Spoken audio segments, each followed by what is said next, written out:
Okay, I'm going to give you a little tour here of the Google Chrome browser in case you're not familiar with it and how it works. Some of you may be Power Chrome users, some of you may not be. So you might learn some new things, or it just might be a nice refresher for you right here. So make sure, again, as always, when you launch Google Chrome that you want to come up here and you want to sign in to your account. And then it should get you into all of your other Google places like your Classroom, your Google Docs, your Google Mail, which is where your school email will be housed for you. You do have a sign-in down here. If you think back to the other video that you may have watched about logging into Google Chrome, signing into Google Chrome, you can have other accounts added down here. But your main account up here would be your school account when you're here at school. So once we're signed into Google Chrome, we do get the bookmark bar right here, and it gives us the apps launcher. I do have my page set up so it comes to Google Classroom, but remember you get the FMS links folder right here, so it can take you to the home page if you need to get to MobyMax or Typing Agent. We've got Google Classroom right there, and then some other websites that are used quite a bit throughout the school day by other teachers. And then the apps launcher, that just takes you here to the screen where you can get into some various things. But if you notice, I'm going to hit the back button here to get back to Google Classroom.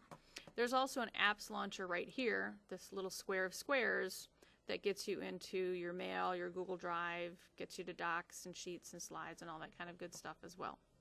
So that's just a real quick little explanation up here. We also have our Omnibar, is what Google calls it. I just call it the search bar or the URL bar. That's where internet addresses are located up here, but you can also search directly on Google using that bar up there as well. And right now we just have one tab open, so I can open up another tab by clicking on this little icon right here, and that will open a new blank tab, and then I could go to another website that I have bookmarked or another web page that's right there. I can close just that tab just by clicking on that little X right there, and that closes that tab out. So we can have various tabs open like that, and there's Typing Agent, all sorts of good things there. And then if we come over here, we have this button right here. If you watched the video about changing your download settings, you would have come into this button. This is the menu button here, and you can see you also have a new tab option there. You have the option to open a whole new window. So the difference between a new tab and a new window is, again, here's my tabs, and you can see I've got my tabs along the top here. But if you open a new window, you can see you have keyboard shortcuts to do this as well.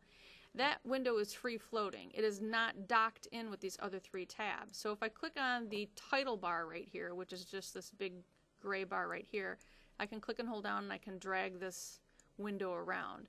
Here's a little trick too. If I click and hold down on this and I pull it all the way over here to the right and I keep going till it won't go any further, like I push and it stops going to the right, but then you see that little section that kind of comes right down the middle of the screen. That means when I let go of my mouse, it's going to make that window exactly half of the screen.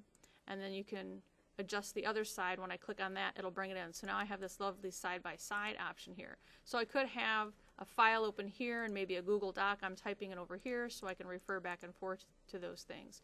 So these are two different windows for Google Chrome. We've got this one right here which has one tab in it, and this one over here which has three tabs in it.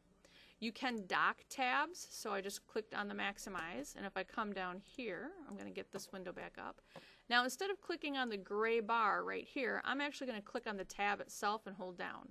As I drag that around, I can come up in here and I can dock it in with these other tabs. So now I have all four of my tabs up here at the top.